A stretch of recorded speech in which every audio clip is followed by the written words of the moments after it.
So I'm going to introduce to you some of the sine, the cosine, and the tangent graph. What we're going to do in our notes here, we're going to highlight some things. We're going to draw the graphs off to the side as well. So if you take out your highlighter, first of all, the sine and the cosine graphs are called periodic functions because they repeat themselves. It does the same thing over and over again.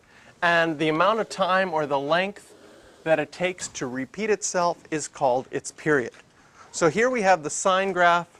Can you see that they've labeled here one minimum point, and it gets back to the minimum point this distance later, and so we would say that the period of our function is 2 pi, because that's how long it takes to get from one point to another. And this distance of 2 pi, like from here to here, this length, is true anywhere.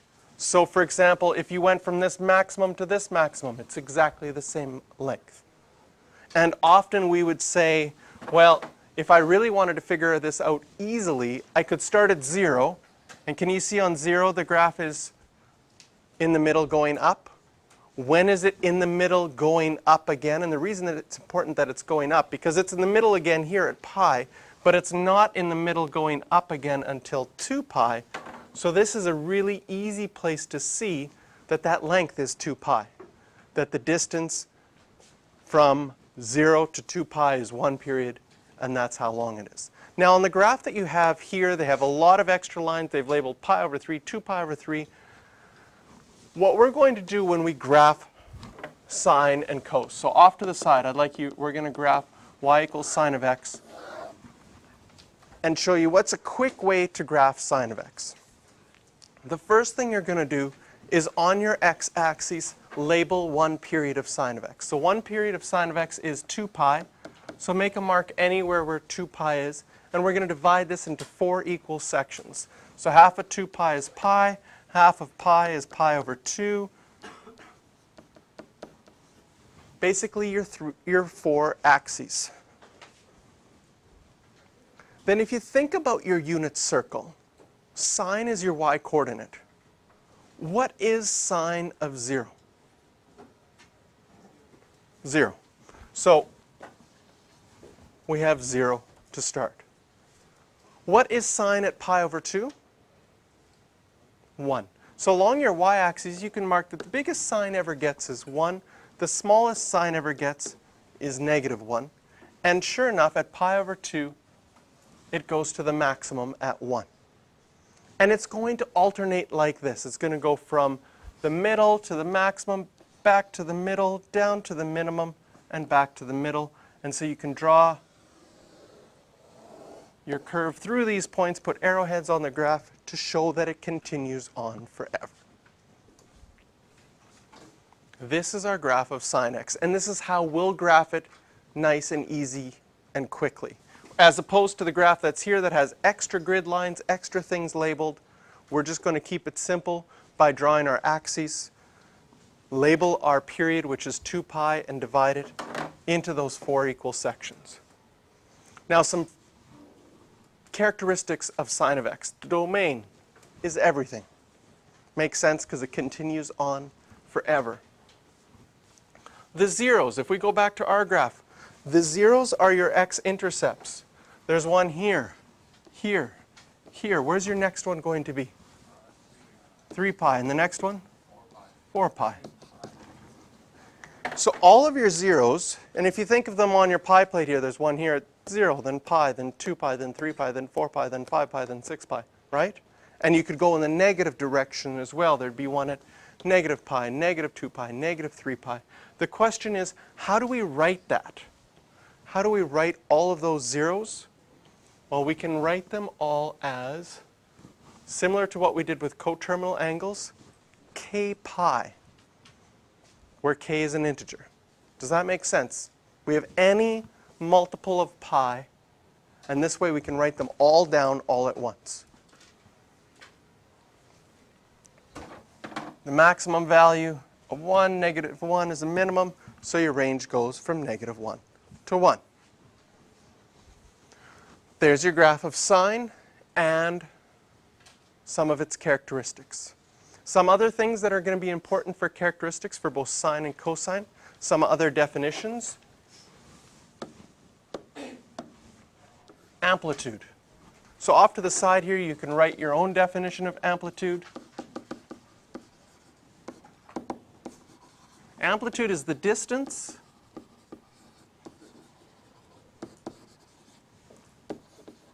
from the center line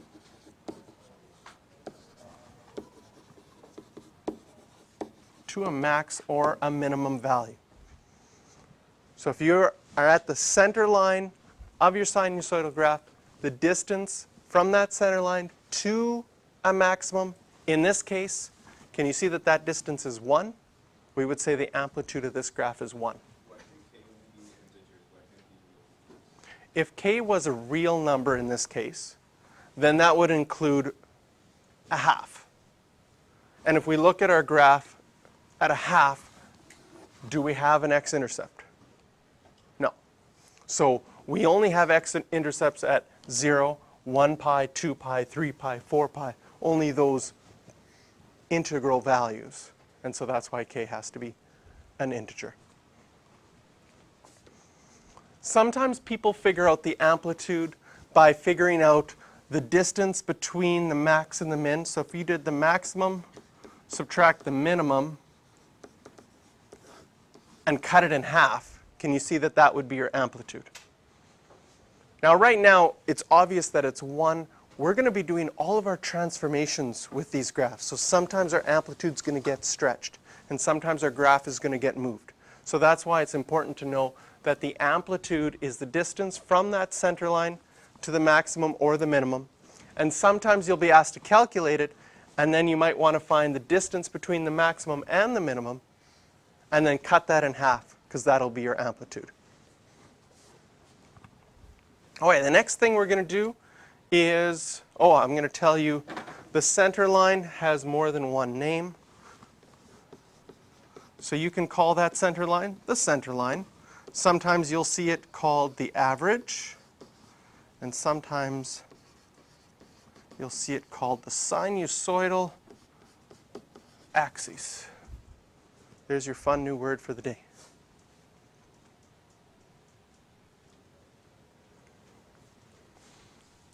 So we graphed sine off to the side. We're also going to graph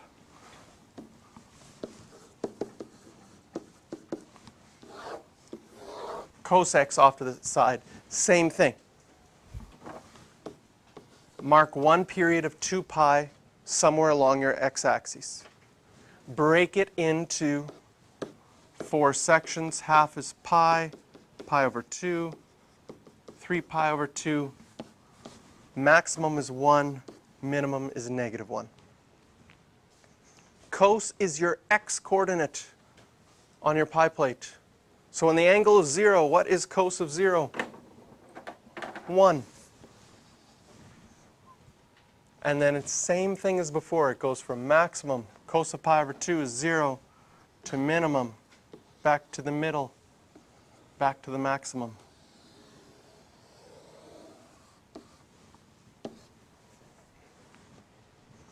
Now when you draw your curve, nice rounded curve going through it, they will deduct a half a mark on your exam if you draw straight lines like this. That is not a sine graph, so it has to be a nice curve through those points.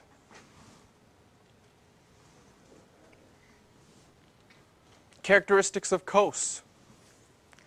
Can you see that the domain is still everything? For the zeros of cos is a little bit more difficult than the zeros of sine. Because the first one's here at pi over 2. Then we have one at 3 pi over 2. What is our next one? 5 pi over 2. And the next one after that? 7 pi over 2. Now if you had to describe that in words, or if I asked you, if I kept going, would I ever run into 13 pi over 2? Yes. Would I ever run into 22 pi over 2? No. How do you know? It's the odd values. So if we wanted to write it in words, we could write that the zeros are odd numbers times pi over 2, right? That's how we could describe it in words. Now, how do we describe that mathematically? How do we write all these pi over 2 ones mathematically? Does anybody know how to write all the odd numbers all at once? 2k plus 1. So if I write 2k plus 1, where times by pi over 2, where k is an integer. What does multiplying by 2 do to any integer? It makes it even.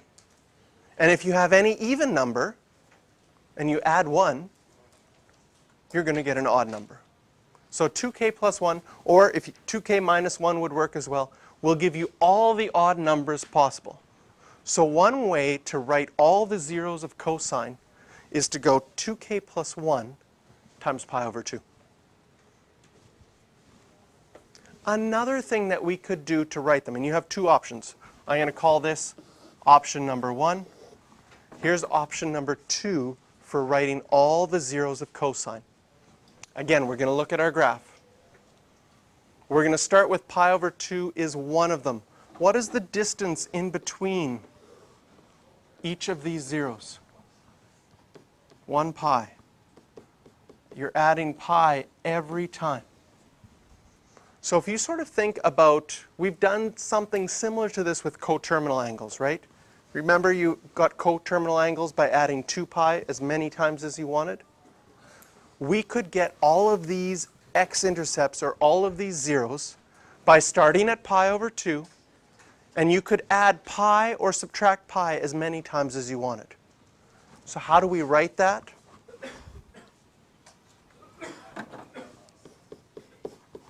Pi over 2 plus k pi. So that method 2 says start with one of the x-intercepts that you know, and then you could add pi as many times or subtract pi as many times as you wanted to find all of the other ones. So method 1 is using the idea of noticing the pattern that it's an odd number times pi over 2. And method 2 is say start with 1 and notice the pattern in the distance between each one. Of course, if you distribute this pi over 2 and simplify, you will get exactly the same thing. Again, the range of cos, because it has a minimum of -1 and a maximum of 1, is from -1 to 1 as well. So there's our sine graph and our cosine graph. Our last graph. These will be the most common ones that we do. We will also look at the tan graph. So you have some space maybe at the bottom of page 515 to draw your tan graph. Again, if we start with 2 pi here and label all of our axes,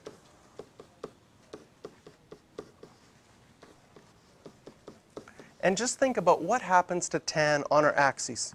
What is tan of 0? 0. What's tan of pi over 2?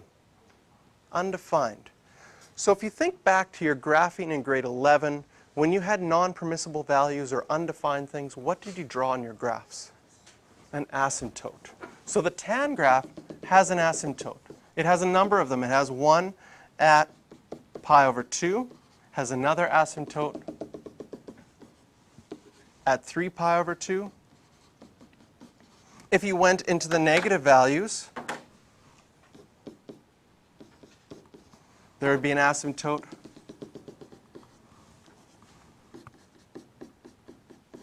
at negative pi over 2 as well, because that would be coterminal with 3 pi over 2. Okay, so now we've got asymptotes. If we think about our other values, okay, 2 pi is going to be 0 as well. What is tan at pi? 0. Now that doesn't really help us yet get our graph. Are there any other nice points on your unit circle that we could graph? Pi over 4. So pi over 4 would be right here, halfway between 0 and pi over 2. What is tan of pi over 4? 1. So we could label that point. And we could do all of the tan, all the pi over 4 family. The thing that we've done here by separating 0 and 2 pi, can you see that this is like quadrant 1, quadrant 2, quadrant 3, and quadrant 4? 0 to pi over 2 to pi, pi to 3 pi over 2, and 3 pi over 2 to 2 pi. In quadrant 2, tan of the pi over 4 family, well, tan is going to be negative. So in quadrant 2, the pi over 4 family would be negative 1. In quadrant 3, tan is positive, it'd be back to 1. Quadrant 4, tan is negative. If you went into the negative angles, it'd be quadrant 4 here. And by labeling those values of 1, and once we've got our asymptotes in place, the way that graphs act towards asymptotes is they get closer to the asymptote but never touch it. And by drawing these couple of points and knowing that tan is positive in quadrant 1, you'll understand that the tan graph increases like this. And when tan is negative in quadrant 4, sorry, it's going to go down. And so the tan graph looks very similar to an x cubed graph in a lot of ways, but it repeats itself over and over and over again, like this. Unlike the sine and the cosine graph, the period of tan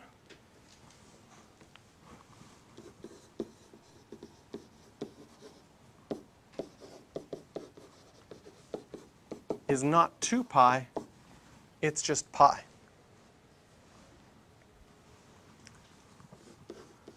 When figuring out the domain and range, the range is actually the easier one because it goes from negative infinity to infinity. You could say the range is everything. The domain is everything except for the asymptotes. So when we write our domain, we say x can't equal, and do you notice that your asymptotes are exactly the same place as the zeros of cosine? So you have you can choose either of those two options when writing the domain of tan. You can say, I'm going to start x can't equal pi over 2 because that's one of the ones that can't equal. And then it's a distance of pi in between them.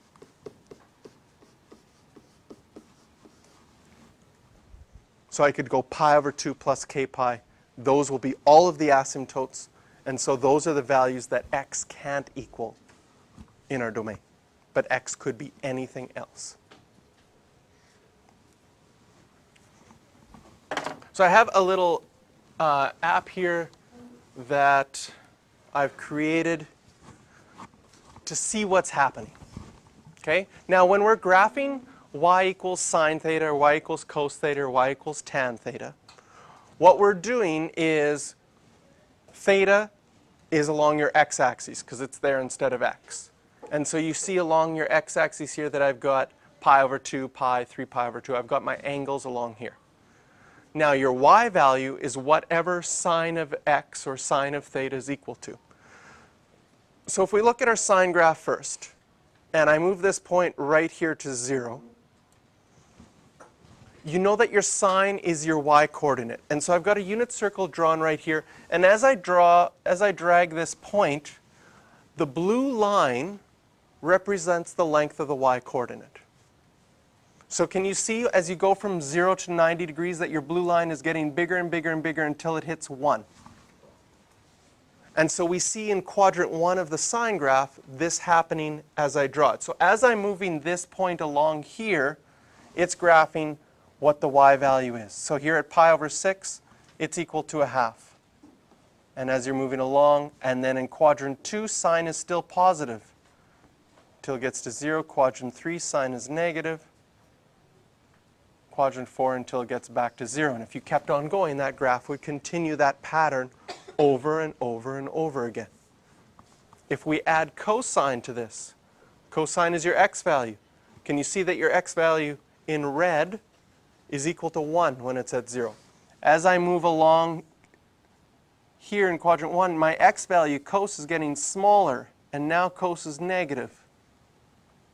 Cos is negative in quadrant 3, and now back to positive values in quadrant 4. Tan is sine divided by cos. On the unit circle, and I'll just move this point a little bit, the length of tan, the actual value of tan, is if you drew a tangent line, and from the point on the unit circle where that tangent line hits your x-axis is the exact value of tan. So do you see this? It's a little bit hard to see, but do you see this green line? So that's the length of tan. So can you see that as I get closer here, tan is basically 0 to start with. So if I add that graph, as I go along, tan is increasing. And as you get close to pi over 2, see how long it's getting, that green line? But when it's right at pi over 2, the tangent would be flat, parallel to the x-axis, and it would never touch. And that's one of the reasons why tan is undefined at pi over 2. And then as soon as I go over here, now it's a huge negative number until we come down.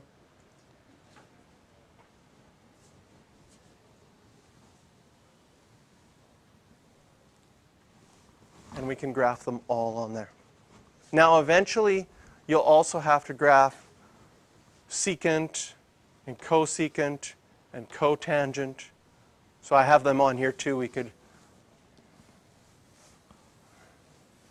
have them all graph at the same time if we wanted to. But we'll have to know all of those graphs eventually. But right now, we're only doing these three, knowing what the basic sine graph looks like, what the basic cos graph looks like, and what the basic tan graph looks like.